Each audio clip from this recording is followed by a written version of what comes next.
નમસ્કાર, આપણે આજે આવી ગયા છીએ એજ્યુકેશન ઇનોવેશન ફેરમાં. તો ત્યાં જ આપણે એવા એક વ્યક્તિનો અભિપ્રાય લઈશું કે જેઓ આજે આ જગ્યાએ આવ્યા છે. તો આપ સૌ પહેલા આપનું નામ અમને જણાવશો. મારું નામ મોહસિન આઈ મલેક. હું ગળતેશ્વર તાલુકામાં ગણિત વિજ્ઞાનના શિક્ષક તરીકે કામગીરી કરું છું.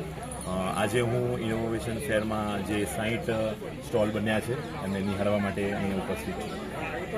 આજે તમે આ જગ્યા પર આવ્યા છો. અહીંયા ઘણા બધા સ્ટોલ લાગ્યા છે. દરેક સ્ટોલની તમે મુલાકાત લીધી જ હશે. તો દરેક સ્ટોલમાંથી તમને શું જાણવા મળ્યું તે આપ શ્રી અમને ટૂંકમાં જણાવશો. મેં પહેલાં બી વાત કરી તમને કે 60 સ્ટોલ છે. 60 સ્ટોલમાં ડિફરન્ટ પ્રકારના સ્ટોલ છે. દાખલા તરીકે આપણને એઆઈ ના મળી જાય કે જે આર્ટિફિશિયલ ઇન્ટેલિજન્સ કામ કરી રહી છે, ChatGPT, LM, બરાબર. સાથે સાથે ઘણા બધા એવા સ્ટોલ પણ છે કે જે લેંગ્વેજને સારી રીતે સમજાવી રહ્યા છે. આપણે શરૂઆતમાં જે શરૂઆત થાય છે જ્યાં ગણિત વિજ્ઞાન માટેનું અને વિજ્ઞાન માટેનો ખૂબ જ સારો સ્ટોલ છે કે જેના ઉપર તમને જાદુઈ પ્રયોગો દેખ્યા હશે, જ્યાં આપણે નિમેશભાઈ ઠક્કર સાહેબે કરી.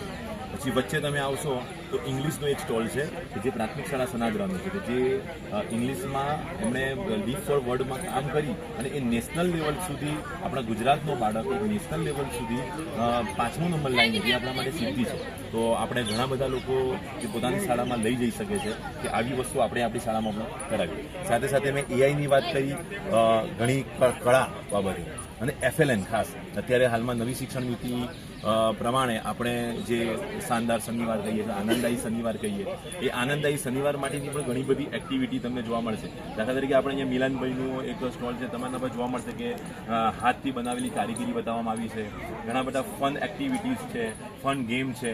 તો એવા ઘણા બધા સ્ટોલ છે કે તમે મોસ્ટલી બધા સ્ટોલની તો હું વાત કરી ના શકું, પણ ઘણા ફન છે. ઘણી એકાદ સ્ટોલ આપણા સંજયબેનનું એવું પણ છે કે જેમણે એક ઇંગ્લિશ, જેમ કે વિજ્ઞાન મેળા તો ઘણા બધા થતા હોય છે, પણ ઇંગ્લિશ મેળો કર્યો છે. અમે ઇંગ્લિશની જુદી એક્ટિવિટી એમણે બતાવી છે. એટલે આવા ઘણા બધા સ્ટોલ છે જે આપણે આપણી શાળામાં લાવી શકીએ છીએ.